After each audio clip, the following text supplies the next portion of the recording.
Bonjour et bienvenue dans Mère d'ado sur le fil, mais pleine de ressources, le podcast qui soutient les mères d'ado à bout. Je m'appelle Frédéric, je suis coach de vie et maman d'ado moi aussi. Je suis convaincue que nous avons chacune toutes les solutions en nous pour nous épanouir dans notre vie de mère et de femme bien sûr.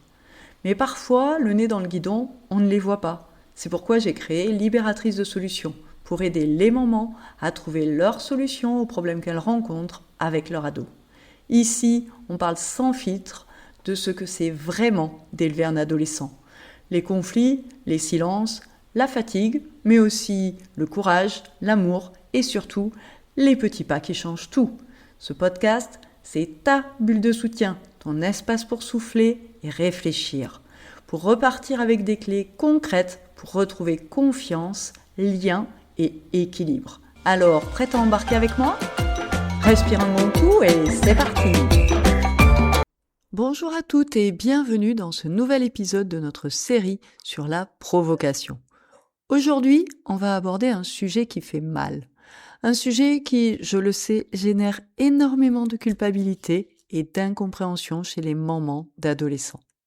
Imaginez la scène, et je suis sûre que ça ne va pas être difficile. Vous discutez avec la maman d'un copain de votre fils ou la grand-mère de votre fille. Et là, on vous fait l'éloge de votre ado. Il est tellement poli, toujours prêt à aider. Un plaisir de l'avoir à la maison. Sur le moment, vous souriez. Évidemment que ça vous fait plaisir, mais à l'intérieur, ça hurle. Vous vous demandez si c'est bien de votre ado dont elle est en train de parler. Parce que vous, la réalité que vous vivez à la maison, c'est l'opposé total. Chez vous, c'est les portes qui claquent. C'est le « t'es nul » balancé entre deux portes. C'est ce regard noir, ce mépris, cette agressivité gratuite dès que vous posez une simple question. Le refus d'aider, bref, tout ce qui fait que vous ne reconnaissez plus votre enfant. Et là, une pensée toxique s'installe. Qu'est-ce que j'ai bien pu rater ? Pourquoi tout le monde a droit à sa meilleure version et moi, je récupère les miettes ? Est-ce que vraiment il me déteste ? Et qu'est-ce que j'ai bien pu faire pour ça ? Si vous ressentez cela, restez bien avec moi. Aujourd'hui, je vais vous expliquer pourquoi ce paradoxe est en réalité le signe d'une confiance absolue, même si c'est épuisant à vivre. On va voir ensemble pourquoi votre ado utilise la provocation comme une décharge émotionnelle et surtout, comment vous pouvez arrêter d'être son punching ball pour enfin retrouver votre joie de vivre. Pour comprendre ce qui se passe, il faut commencer par visualiser le cerveau de votre adolescent comme une cocotte minute en surchauffe permanente. L'adolescence n'est pas une crise, c'est une métamorphose brutale. À l'intérieur de lui, c'est bien souvent le chaos. Il y a la pression scolaire qui s'intensifie, il y a la comparaison sociale permanente sur les réseaux, avec ce besoin d'appartenir au groupe, parce que c'est une question de survie sociale pour lui. Il y a les changements hormonaux qui font faire les montagnes russes à ses émotions. Il y a la construction de son identité, il doit se séparer de vous pour devenir lui-même, et forcément, ça lui fait peur. Il y a la peur de ce qu'il va devenir, qui peut pousser à l'immobilisme. Bref, toute la journée, au lycée avec ses amis, devant les profs, votre ado porte un masque, une armure. Il se contrôle. Il fait des efforts monumentaux pour être acceptable, pour être aimable, pour ne pas être rejeté, pour faire partie du groupe. Mais toute cette pression, toute cette tension, elle doit sortir quelque part. Et le problème, c'est que l'adolescent n'a souvent aucun endroit neutre pour déposer ce trop-plein.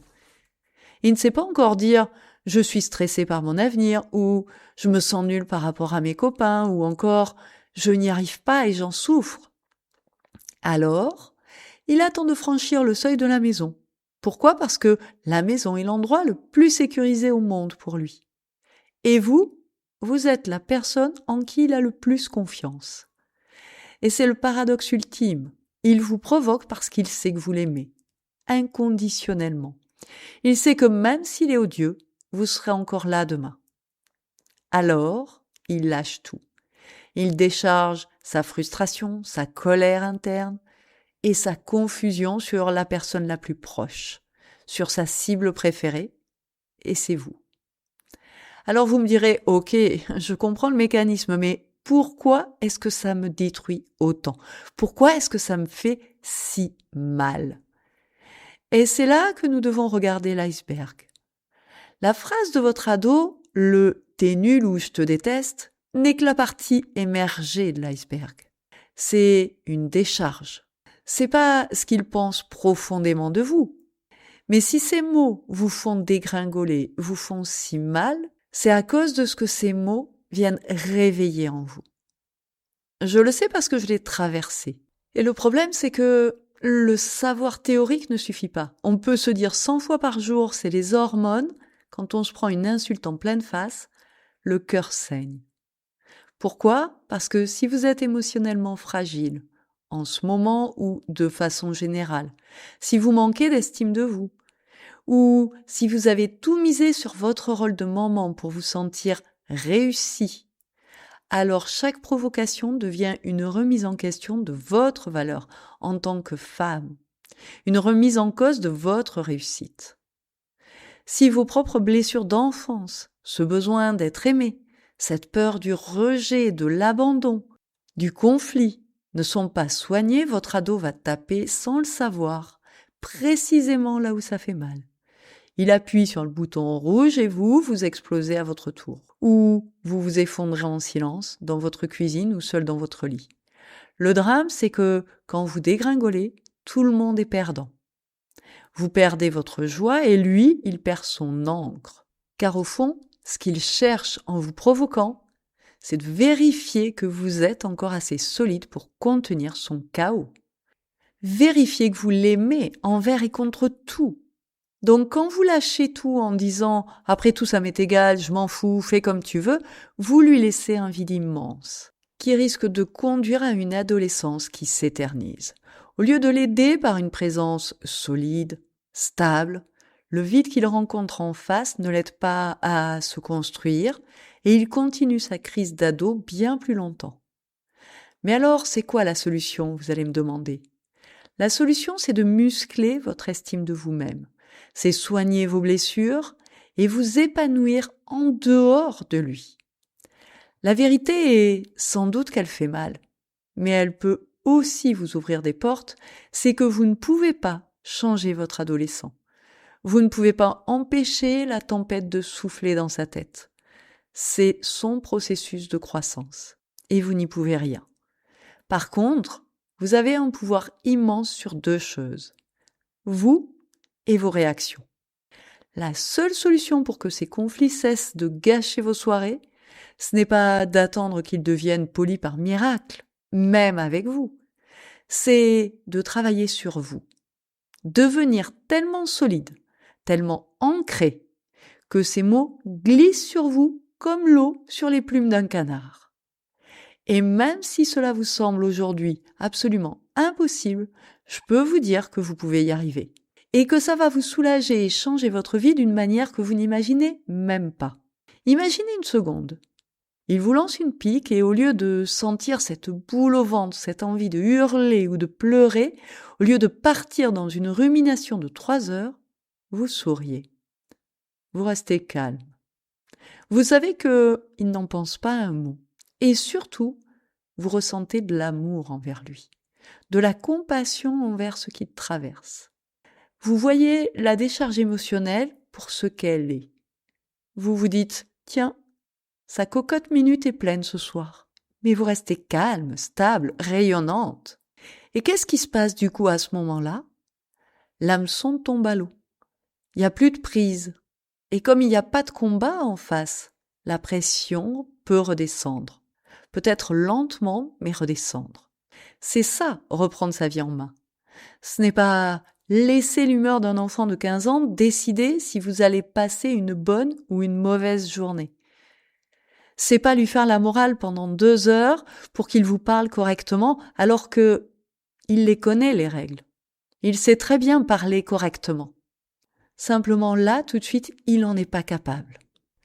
Donc, reprendre sa vie en main quand on est maman d'un adolescent ou d'une adolescente, c'est se sentir bien même quand l'autre est odieux. Alors, je sais que ce chemin de la solidité semble difficile quand on est seul, fatigué et qu'on a l'impression d'avoir déjà tout essayé. On se dit, c'est bien beau en théorie, mais chez moi, de toute façon, c'est pas possible, j'y arriverai pas. Et c'est précisément pour vous qui vous dites tout ça que j'ai créé mon programme d'accompagnement Maman épanouie. Pendant ce programme, on va pas seulement parler de la psychologie de votre ado, parce que comprendre, c'est bien, c'est nécessaire, mais ça suffit pas. On va aller à la racine. On va soigner vos zones de fragilité, renforcer votre estime de vous-même et vous donner les outils concrets pour rester cette ancre, même au milieu du cyclone. Je vais vous aider à sortir du rôle de victime de vos émotions pour redevenir le capitaine de votre propre vie. Et c'est le moment de rejoindre le programme. Il vient d'ouvrir et c'est votre chance de transformer l'ambiance de votre maison avant que ces tensions ne créent une cassure définitive. Les inscriptions au programme sont ouvertes jusqu'à dimanche soir, 22h30 précise. Après 7h, les portes se referment pour que je puisse me consacrer pleinement au groupe de mamans qui auront choisi de passer à l'action. Alors, ne laisse pas une énième dispute être le déclencheur. Choisis de devenir cette femme épanouie dont ton ado a besoin comme modèle et comme socle. Clique sur le lien que je te mets en description de ce podcast et rendez-vous directement sur mon site pour réserver votre place. On commence très bientôt, parce qu'une maman apaisée, c'est une famille transformée. Merci d'avoir écouté cet épisode de Mère d'ado sur le fil, mais pleine de ressources. Si cet épisode t'a plu, pense à t'abonner et pourquoi pas le partager avec une maman dont tu sais qu'il lui sera utile.